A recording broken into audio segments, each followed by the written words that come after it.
Cuckoo नाम का छोटा प्यारा हरे रंग का कछुआ धीरे धीरे जंगल के रास्ते पर चल रहा था। उसकी बड़ी बड़ी मासूम आंखों में जिज्ञासा थी। वह आसपास के पेड़ों, फूलों और पत्तों को उत्सुकता से देख रहा था। जैसे ही कक्कू चलता गया, जंगल की पूरी हरियाली चारों ओर फैली थी। घने पेड़ों की छांव, रंग बिरंगे फूलों की महक, पत्तों से छनकर आती सूरज की किरणें, सब मिलकर एक जादुई दृश्य बना रहे। दूर से पक्षियों की आवाजें गूंज रही थी। अचानक रास्ते के किनारे उसे एक भूरे रंग का कुत्ता दिखाई दिया। वह दर्द से कराह रहा। कक्कू बिना डरे उसके पास गया, जो जमीन पर लेटा हुआ था। उसकी एक टांग से खून बह रहा। उसने आसपास से कुछ पत्ते और लताएं इकट्ठा और सावधानी से कुत्ते की टांग पर पट्टी बांध। कुत्ते की आंखों में कृतज्ञता के आंसू। कुत्ता धीरे धीरे उठकर बैठ गया और कक्कू की ओर मुस्कुराया। कक्कू भी मुस्कुराया। दोनों के बीच एक प्यारी दोस्ती की शुरुआत हुई। कुछ देर बाद दोनों पास के झरने पर गए। वहां पानी चट्टानों से गिर रहा था और चारों रंग बिरंगी धूप की किरणें झरने के पानी में इंद्रधनुष बना। दोनों वहां बैठकर आराम कर। फिर वे जंगल के बीच एक खुले मैदान में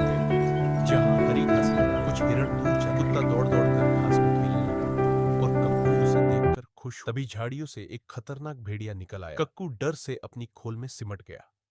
भेड़िया उसे उलटने और खोल से निकालने की कोशिश करने लगा। तभी कुत्ता जोर से भौंकता हुआ भेड़िए पर झपटा। उसने भेड़िए को दूर धकेल। दोनों के बीच लड़ाई हुई और आखिरकार भेड़िया डरकर भाग गया। कक्कू ने मुस्कुराकर सिर हिलाया और बोला, आज तुमने मेरी जान बचाई। शाम होते ही दोनों तालाब के किनारे बैठ गए। चांदनी जंगल में फैली और चारों ओर जुगनू चमक रहे थे। दोनों एक साथ आसमान की ओर देखते हुए बैठे, जैसे उनकी दोस्ती और भी गहरी हो गई हो। इस कहानी की सीख, सच्ची दोस्ती में बिना स्वार्थ के एक दूसरे की मदद करना ही सबसे बड़ा बल होता है। कठिन समय में जो दोस्त आपके साथ खड़ा रहता है, वही असली दोस्त